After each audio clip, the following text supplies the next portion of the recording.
everyone, this is Kamara, SistahGoddess. I wanted to first thank everyone for all the comments and the subscribes to this channel. I haven't really been keeping it up that much, but I've noticed that there is an interest in some of the things I've been saying about the ancestors. And I know that some people gave me feedback that they couldn't really hear a lot of what I was saying about the ancestors and if you're hearing their call. So I thought I would do an additional video. I'll still leave the other one up because some people can hear it. But I wanted to talk today about some additional thoughts and answer some questions that are pretty common that I've been getting regarding how to practice with your ancestors. So why don't we just get right into it. First of all, I know, and this kind of came to my mind too, it comes to a lot of people's mind.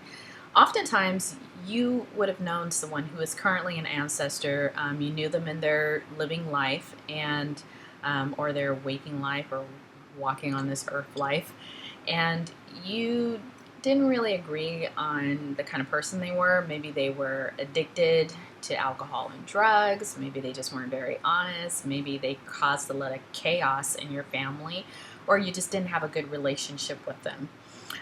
People wanted to know, do you work with these ancestors? And here's my thought about it.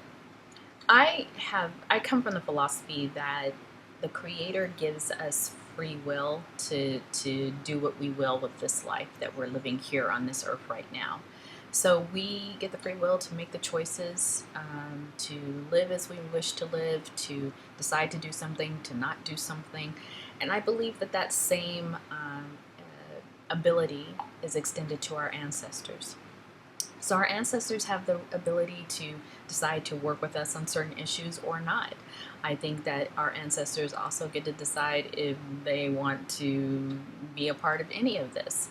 Now, I do primarily believe the ancestors are driven to make sure that your bloodline is successful, and they really do want the very best for their descendants. So I think positively, most ancestors do want to work with you.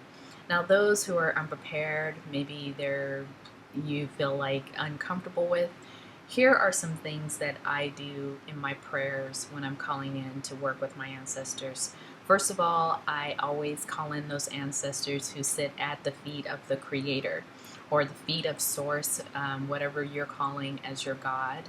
And then you also want to state and call in and give thanks to those ancestors who wish to work with you, those who understand your family's dreams and their goals, and also who understand your own ancestral mission, because even though we're walking around in this life, walking on this earth, we have an ancestral mission. We have a mission for our family that we're born with.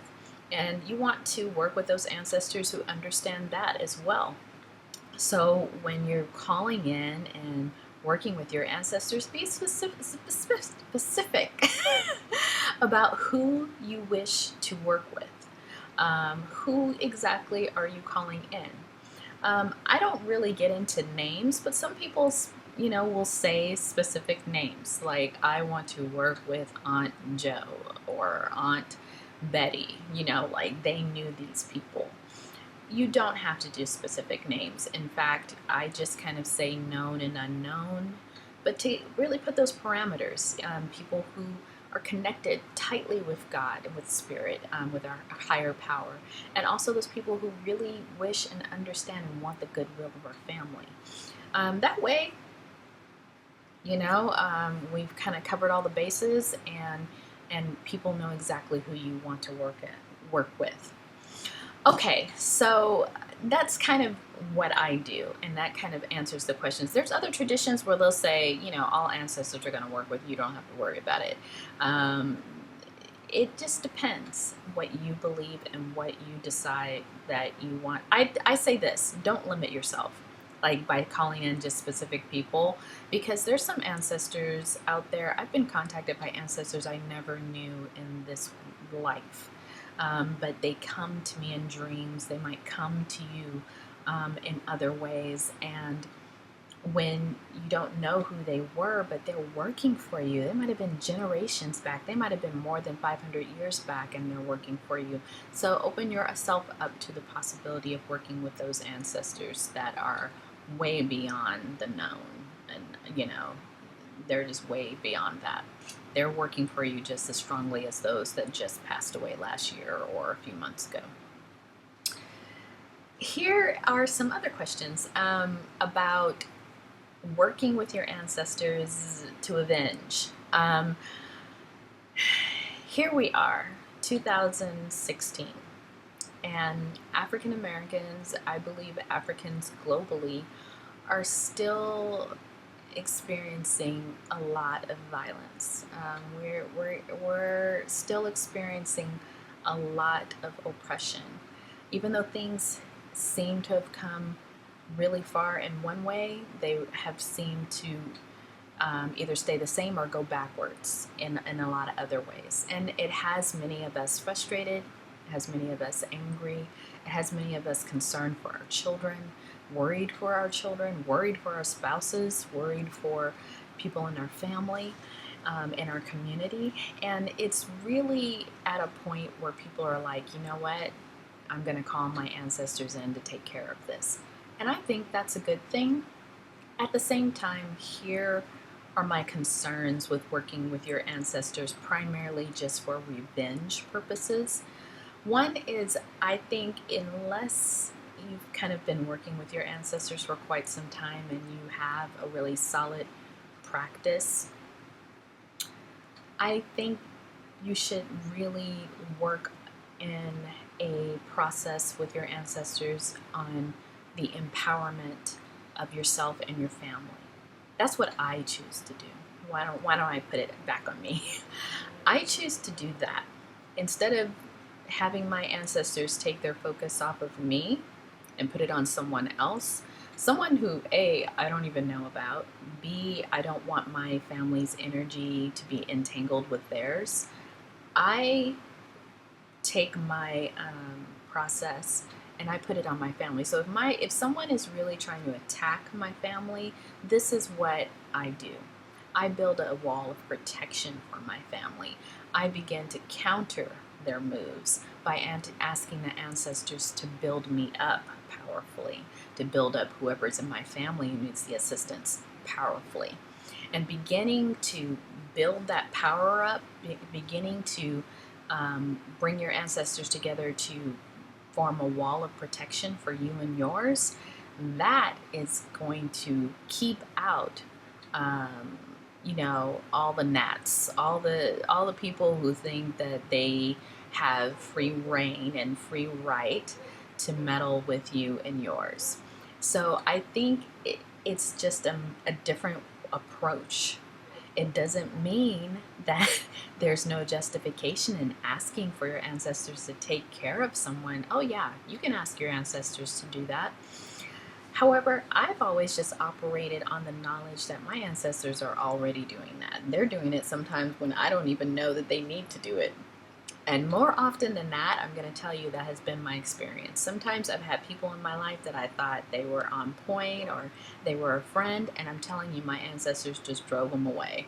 So I'm telling you, your ancestors, if you give them the kind of credit and the power that they really need in your life, those people will be gone before you even have the inkling to even think about it.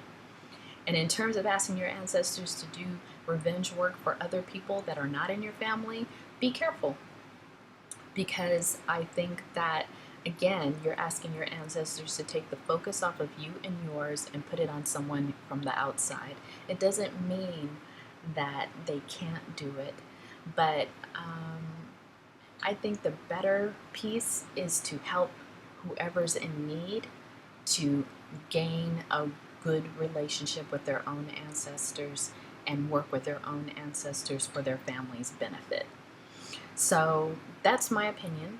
You could take it or leave it, but I know that if we begin to focus as a people on working with our ancestors and having our ancestors form a strong wall of protection around us and ours, we're going to see less and less of the outside trying to get in. And there are some techniques, there are things that I would say probably not on YouTube that women can do to help protect their family, which have to do with their monthly blood. But this is probably not the forum that I would share that kind of powerful, magical information. But anyone's free to go out there and research it or intuit it, what they need to do.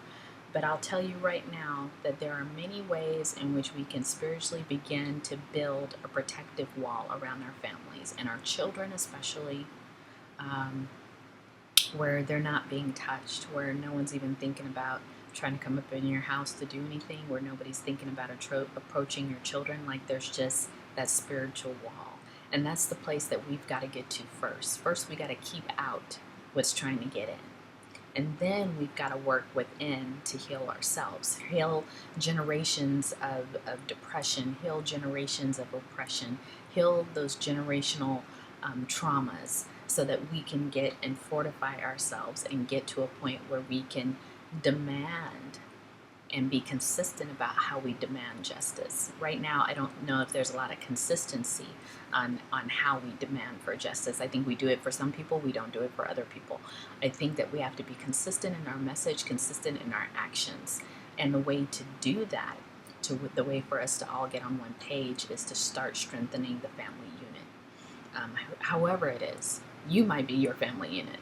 You and a child might be your family unit. You and a husband and several children might be a family unit. You and several generations of people might be a family unit. You and a wife, you might be a family unit. You know, you and your cat might be a family unit. You know, like, start where you're at, but fortify your household. Fortify who you are first, and then build out. It's going to build out naturally. But once you begin to take that focus, if every household in African American community began to have an ancestral process, and a relationship, and a bond, we will see the shift of keeping out what's trying to get to us, in not so clear ways. You know, if I'm being really esoteric about what I'm saying, it's because I think that some of this information is just not for, like, the public, but I hope that you understand where I'm coming from. Okay, so how do you begin to form that powerful ancestral relationship? I have a video on how to do your ancestor altar, and then I also have a video of just like some general things about working with your ancestors. Just to add to that, consistency. So once you have the altar up, you know, don't let it get dusty sitting in the corner somewhere. You know, every once in a while you're like, hey, be consistent every day. Every same time of day, work with your ancestors. Be consistent and teach your children. Teach your children about their family tree. If you don't have anyone that's done the family tree, start to take that on as a family project. Be that person who's going to record the family history. Start with the oldest person in your family and begin to interview them about their lives. They might think, I don't know anything important, or I don't remember anything important, and you'll be surprised if you ask the right questions. You'll start to get the stories. Now, some of our elders have traumatic passes, and don't think that they don't want to talk to you because they're just trying to hold stuff back from you. Know that the things that are occurring today that we think are painful, they've had to endure 100 times more. And for them, trying to remember that or going back into that can be painful. So take your time with your ancestors. Be respectful in knowing about that. There's also a lot of public records you can look for. Don't think just because you have a descendant of slaves that slaves didn't have family records. There are records of people who were enslaved. The people who were enslavers definitely kept records of their quote-unquote property. So you will be surprised about what you can find about your family in public records. Ancestry.com, believe it or not, is a good place to start. And some people have made a lot of progress that way using that website and a few others. Have your DNA tested, give a sense of that scientific, where are we from?